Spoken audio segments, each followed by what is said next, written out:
Well, there's another category for which this is true and obvious. And it's a category that I call in the book inventions.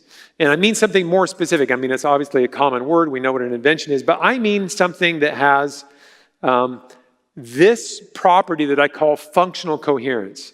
So this is what I say is kind of the hallmark of what we would call an invention. It has this sort of structure to it. It is a top-level thing that does something clever.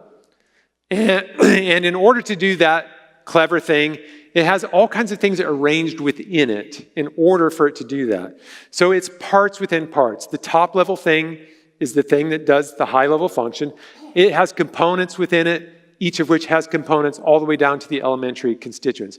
And this looks more sort of technical than it is. I mean, if you take a text message and you send like a sentence in your phone, by your phone, you send a text to someone to tell them to meet you somewhere at a certain time, or you'll be here, meet me here at this time. You've done this. You've invented something. You've arranged letters at the bottom level to make words and phrases and ultimately the whole content of that sentence. You've done exactly this. You've arranged things in a hierarchical order, and each of those letters is there in order to make the right word, in order to make the right sentence, in order to convey the meaning, right?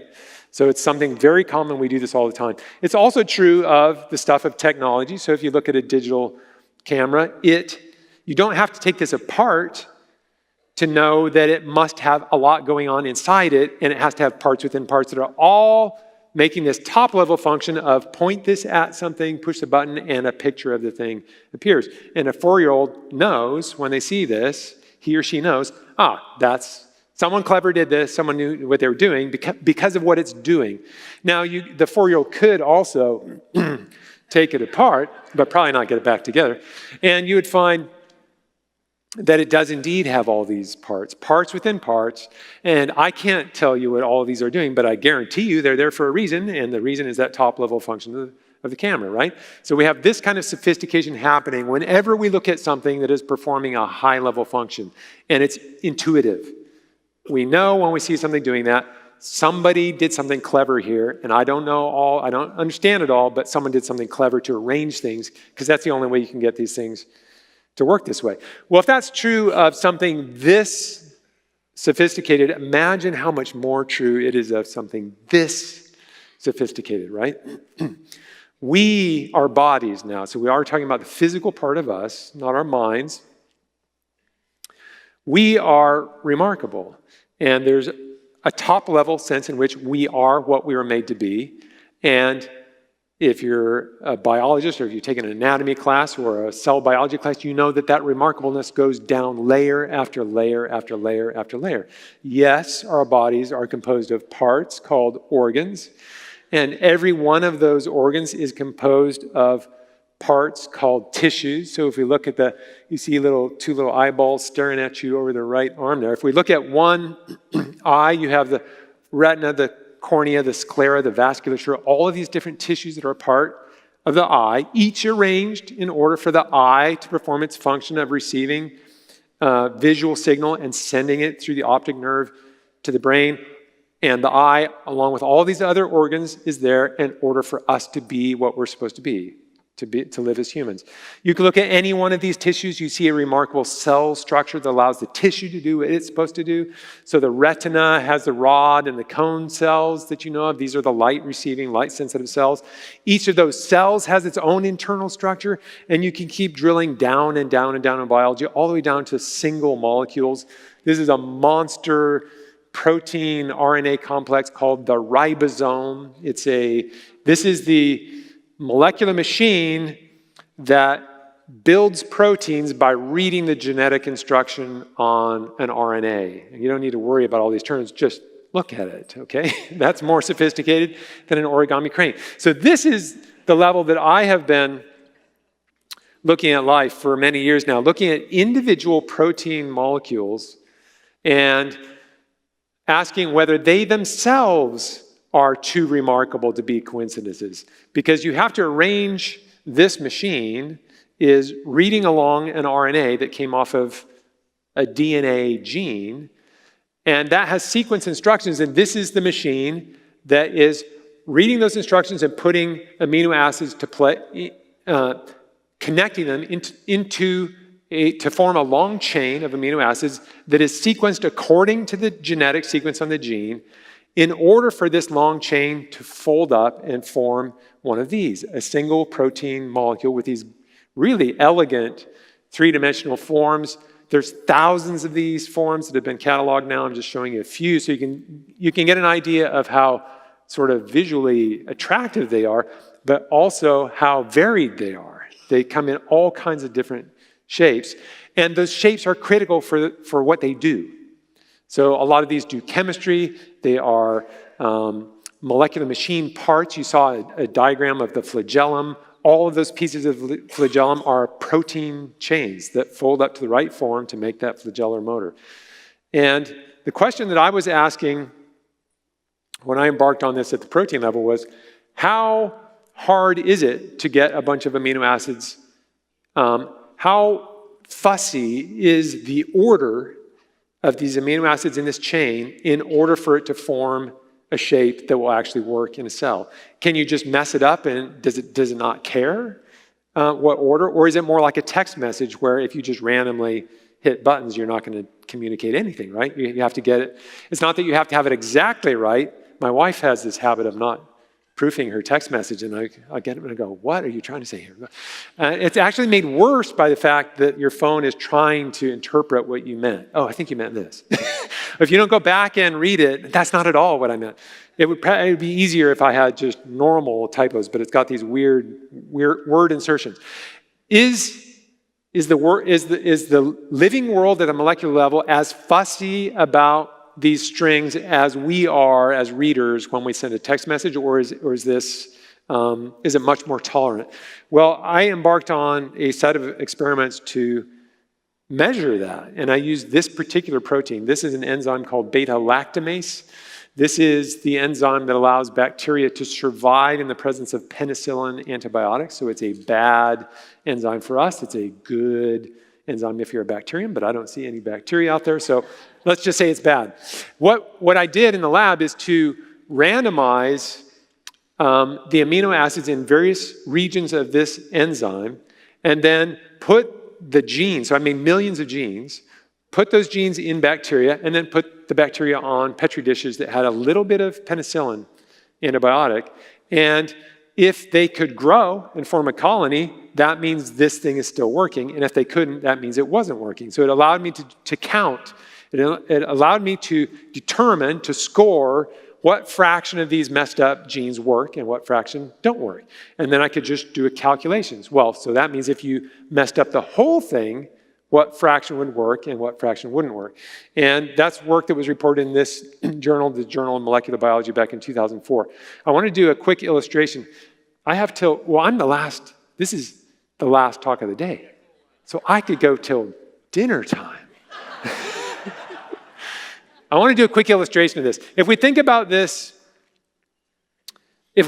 challenge for a Darwinian explanation of life as being a blind process coming up with one of these clever proteins, how hard would it be for a blind process to do this? It's kind of like blindfolded throwing a dart and trying to hit a target, a dartboard, right? I don't know where it is. I'm just shooting in the dart, throw the dart, it lands somewhere. What are the odds that it's going to land in a place that will actually do the trick?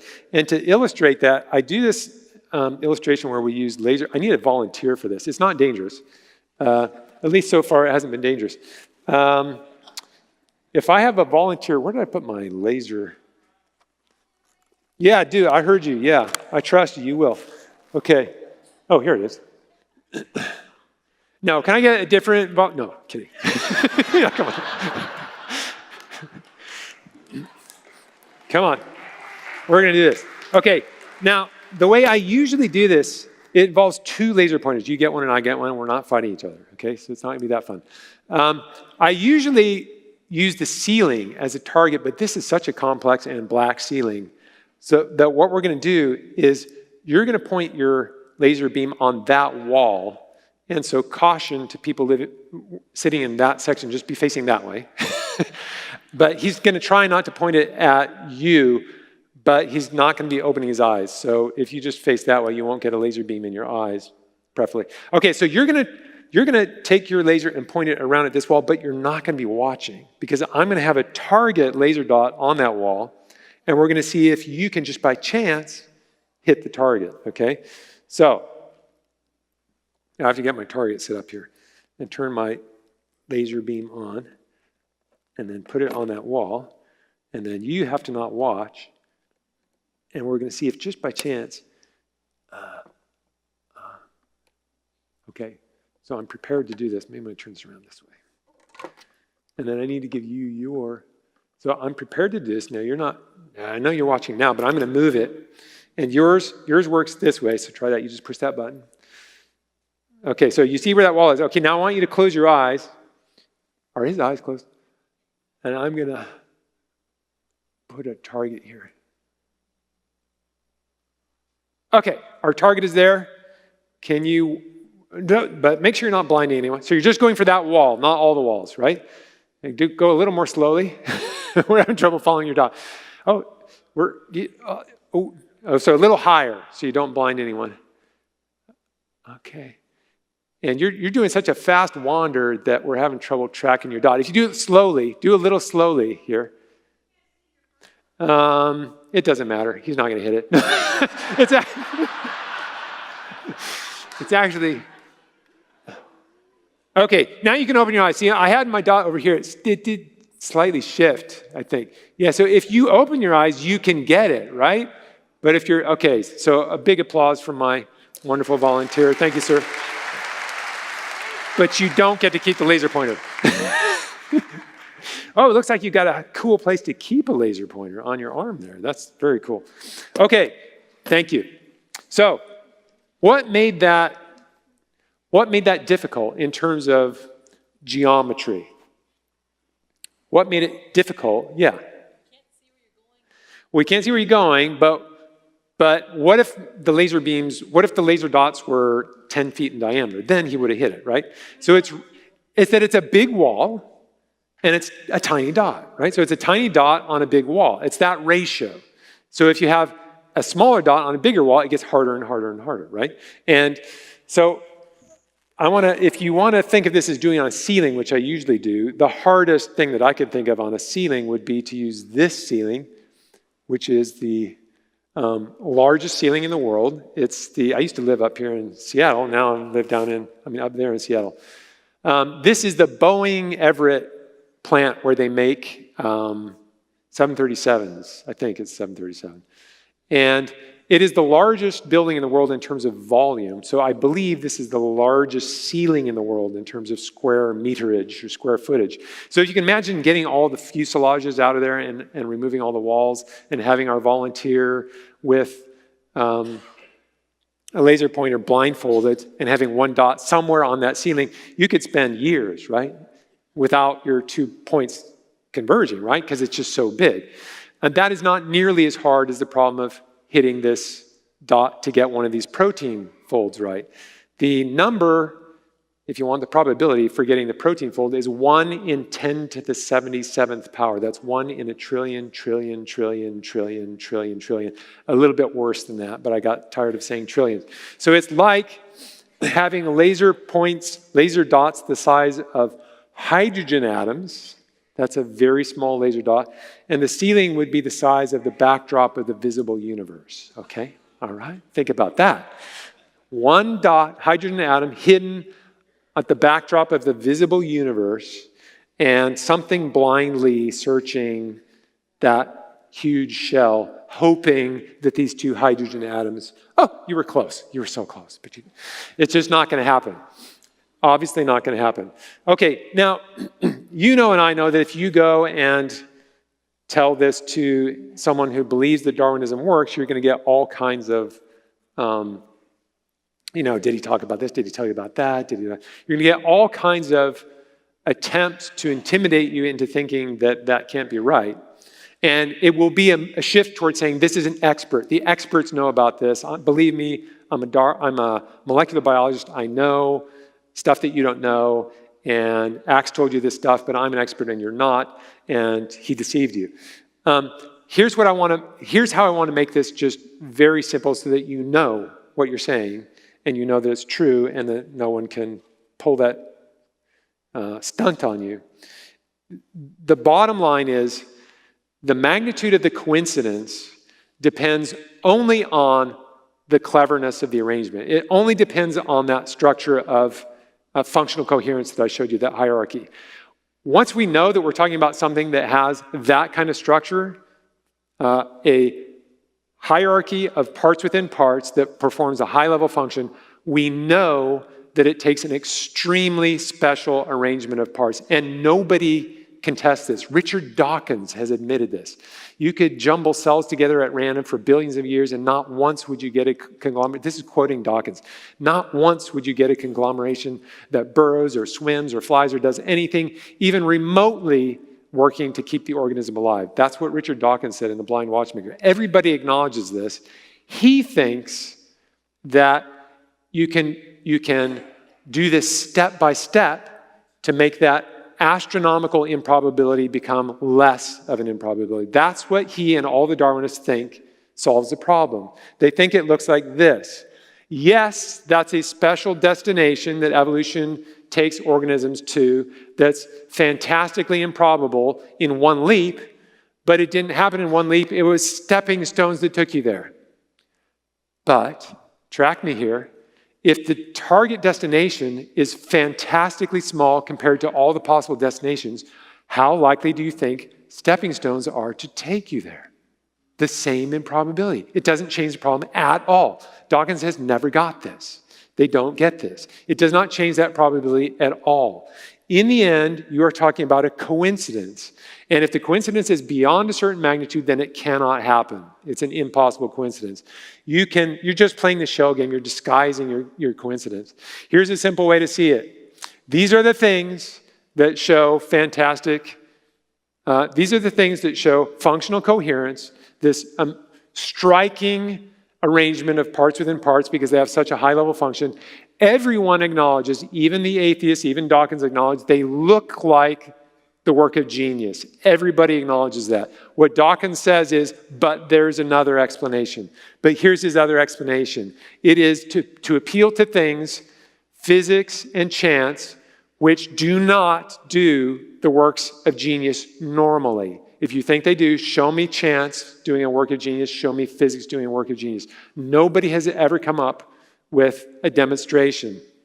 So, the claim that the actual cause of life is that lower thing, the swirl of pure physics, of accident, and that accident just happens in this case to have done a work of genius is precisely a claim of coincidence because accidents don't normally do the work of genius. If you think that's wrong, show me an accident that does a work of genius. Nobody has ever shown it. They say that life is the example. That's the whole point of the question. You're begging the question. We don't believe it. In any case, whether they agree with you or not, it is a claim of coincidence.